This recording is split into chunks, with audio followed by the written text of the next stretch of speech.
내 지인들이 리뷰를 남기게끔 하겠다 이런 거는 뭐 지인이 한 1000명 되나? 100명 정도는 부를 수 있지 않을까요? 부른다라는 게 잘못된 거라고 애초에. 불렀어 공짜로 줄 거야? 그거는 또 아니죠. 지인들은 팔아주러 왔네? 네. 맞잖아. 네. 왜 그런 거를 하냐고. 제대로 된 오픈이라고 하면 어떤 순서를 밟아야 되나요? 가장 이상적인 테크트리는 네.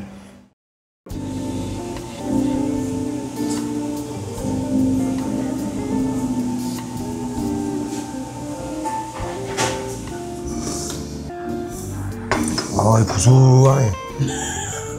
옆에 아까 저희 밥 먹었던 곳이 오픈한 지 3개월밖에 안 됐다고 했잖아요. 매장을 오픈하고 나서 대부분 사장님들이 뭐 가오픈이다 아니면 처음에 오픈했으니까 자기 주변 사람들 다 불러 모아가지고 한번 판매하고 이런 것들에 대해서 어떻게 생각하세요? 결사 반대지. 그렇게 그렇죠. 해서는 안 되지.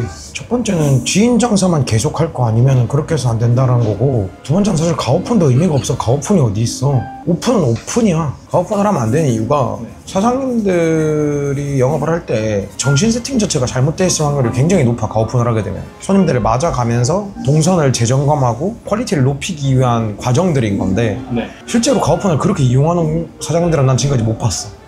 그냥 형식상의 가오픈인 거지. 네. 동선을 재정립한다던가 고객 반응을 살피면서 더 많은 만족감을 주기 위해서 디벨롭을 한다던가, 그리고 실제로 그렇게 한다고 치면 가오픈 기간 동안은 본인 판매 금액을 그대로 받으면 안 되지.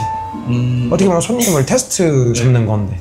그럼 지인 장사는 왜 안 되나요? 지인 장사 안 되는 이유는 이것도 마찬가지야. 사장님 마인드셋이 문제거든. 내 매장에 지인들 오는 것도 난 극도로 싫어해. 내 지인들 오는 것도 극도로 싫어하는 정도인데, 그 왜 그러냐면 내가 처음 오픈했다고 해서 지인들이 쫙 오잖아? 네. 그럼 거기서 지인들이 감나라 배나라를 엄청 많이 해. 물론 그거를 좋게 받아들일 수도 있겠지만은 네. 기본적으로 그 정도 말이 휘둘릴 정도라면 제대로 오픈 준비 안 해놓은 거겠지. 네. 그럼에도 불구하고 그런 말들이 심장에 좀 많이 꽂히거든. 그러면 아예 그 가오픈과 지인 장사는 장점이라는 게 아예 없는 거예요? 장점이라고 하는 거는 방금 전에 얘기했잖아. 첫 번째, 가오픈을 제대로 이용하려면은 내가 판매하고 싶은 판매 금액을 그대로 받으면 안 되고, 동선을 재정립하고 고객들의 반응을 직접 살피면서 메뉴를 디벨롭하고 시스템적으로 불완전한 것들을 맞춰가고, 이러한 과정들을 제대로 한다면 가오픈은 필요한 거고, 두 번째는 지인 장사는 굳이 따지자면 뭐 메뉴에 대한 피드백을 듣거나 매장에 대한 피드백을 듣는 건데, 그거 뭐 지인들한테 들어봤자 무슨 의미가 있어? 손님들한테 듣는 게 중요한 거지. 이 상권에 오는 친구들도 아닌 내 지인들이 나한테 아무리 피드백을 해봤자 그게 무슨 도움이 될까? 나는 지인들 초대해가지고 뭐 하는 거는 장사에 정답은 없지만 나는 극혐. 저는 생각했던 게 지인을 처음에 불러가지고 초반에 마케팅 비용 없이 내 지인들이 리뷰를 남기게끔 하겠다 이런 거는 뭐 지인이 한 1000명 되나? 100명 정도는 부를 수 있지 않을까요? 부른다라는 게 잘못된 거라고 애초에. 불렀어 공짜로 줄 거야? 그거는 또 아니죠. 지인들은 팔아주러 왔네? 네. 맞잖아. 네. 왜 그런 거를 하냐고. 그러면 가오픈과 그 지인 장사가 없이 제대로 된 오픈이라고 하면 어떤 순서를 밟아야 되나요? 가장 이상적인 테크트리는 네. 내부에 일하는 직원들과 사장님께서 생각했을 때 100%짜리를 만들어 놓고, 그럼에도 불안하다면 가오픈을 정확하게 대대적으로 알리고, 자 이날부터 이날까지는 가오픈입니다. 판매 금액의 50%만 받겠습니다. 정확하게 하고, 손님들이 찾아오면 손님들이 시키지 않은 메뉴가 있다고 하더라도 테이블에다가 서비스를 내보내서 손님들이 각 메뉴별로 만족도나 피드백 같은 걸 받고, 이런 과정을 시켜서 가오픈이 끝나면 한 2, 3일 정도 문을 닫더라도 재정립하고 디벨롭을 쌓아서 정식 오픈 들어가는 게 가장 이상적인 케이스지. 그러면 메뉴 개발이나 이 디벨롭 같은 경우에는 그 요식업 쪽을 한 번도 안 해보다가 초반에 메뉴 개발을 할 때는 누가 도와줄 사람이 필요하긴 하잖아요. 아니요, 그건 잘못된 정의지. 프랜차이즈랑 개인 매장을 나눠야 되는 건데, 네. 프랜차이즈는 당연히 가오픈이 있으면 안 되는 거고, 네. 개인 매장이라고 치면은 내가 개인 매장을 실력이 된다라면 메뉴 개발할 때 왜 다른 사람의 도움을 받니? 그것도 그러네요.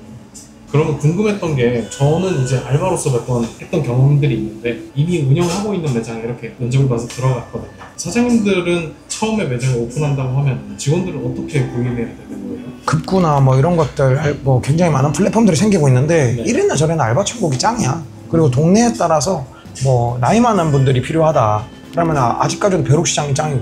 오픈하기 며칠 전까지는 직원들을 다 뽑아놔야 될까요? 정답은 없는데 내 기준으로 얘기를 하면은 네. 나는 가오픈 기간 2주 전에 출근시켜. 2주 전에.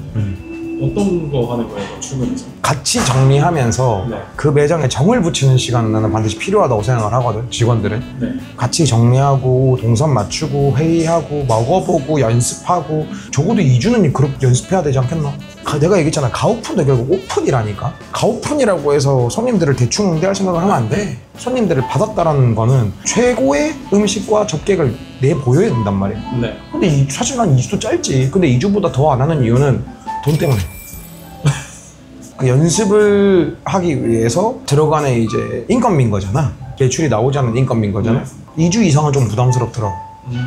팟캐스트 때도 말씀해 주셨는데 식자재 유통업체 이쪽은 되게 폐쇄적인 업종이라고 하셨잖아요. 내가 엄청 잘 나가는 집 가가지고 1년 동안 일을 했는데 다른 지역으로 내가 창업을 한다고 하면은 새롭게 업체를 구해야 될 텐데 그런 것들은 어떻게 찾아보고 가격을 비교해 볼 수 있는지도 좀 궁금해요.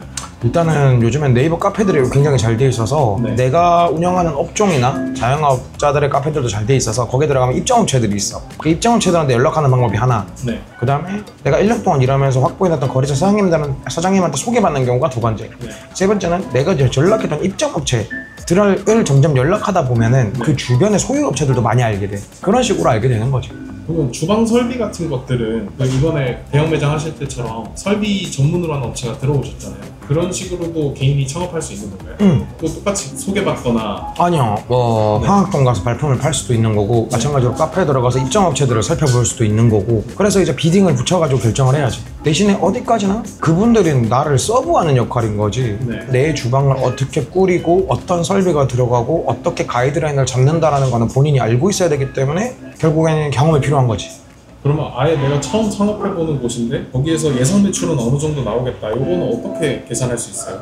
상권 분석할 때 계산을 해봐야겠지. 내가 하고자 하는 상권이 만약에 정해졌다라면은 그 상권 내에서 내가 하고자 하는 업종들의 매장들을 싹 다 뽑아서 뭐 일주일에서 뭐 최대 한 달까지 계속 카운팅을 쳐야지. 실제 카운팅. 특정 시간대 어느 매장에 손님이 몇 팀이 있고 상위권에 나오는 매장들은 직접 하루 종일 카운팅하면서 월화수목금토일 몇 팀이나 들어갔다. 몇 팀이나 들어갔는데 저게 테이블 단가는 얼마겠대? 그럼 곱하기. 그러면 요즘에 많이 나와 있는 오픈업이나 이런 것들을 이용해서 다시 한번 매출 조회를 해보고 내가 실제 카운팅한 것과 이 매출과 비교해보면 어느 정도 답은 나오는 거지. 그렇게 해서 이제 예상 매출을 짜고 예상 매출당 직원들은 몇 명 정도를 뽑아야 된다. 그런 건 업종마다 너무 달라서 얘기하기 좀 그렇고 그냥 솔직하게 얘기하면 사장님께서 야 우리 전에 찍은 영상에서도 이거 가지고 굉장히 말이 많던데 내가 얘기한 건 사장님이 주 7일 풀로 일을 하시고 그런 와중에서 내 인건비 빼고 사장님 인건비는 빼고 10%대가 나와야 된다고 내가 전에 영상에서 얘기를 했는데 10%대라는 거는 19%까지야. 자꾸 10%대라고 하니까 자꾸 10%라고 다루고 자꾸 댓글에서 욕하는 사람들이 있던데 10%대라고요. 10%대.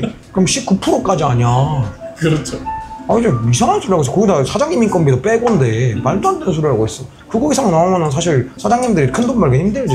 인건비를 미리 계산해 볼 때는 퇴직금이나 이런 것도 다 포함해서 계산하는 4대 보험료만 포함. 퇴직금은 포함하지 아니한다.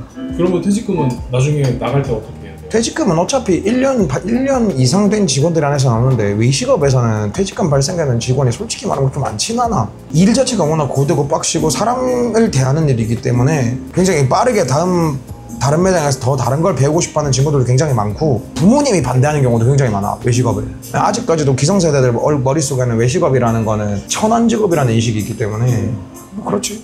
그래서 퇴직금은 나는 실제로 그 내가 얘기하는 19%는 들어가지 않아. 정직원이랑 알바 그렇게 차이가 있잖아요. 그럼 이 비율은 어떻게 설정해야 될까요? 그것도 업종마다 너무 다르다니까. 너무 달라. 예를 들어서 한식, 중식, 뭐 양식이야. 그러면은 뭐 사장님이 주방에 있는 게 가장 이상적이란 말이야. 왜냐면 거기는 메뉴 맛으로 승부를 보기 때문에. 그러면 사장님이 주방에 있다라고 치면 홀은 가급적이면 파트타임으로 맞추는 게 맞는 거고 고깃집이라고 치면 홀에 반드시 정직원이 있어야 되는 거고 업종과 상황마다 워낙 다르기 때문에 이게 쉽지 않아.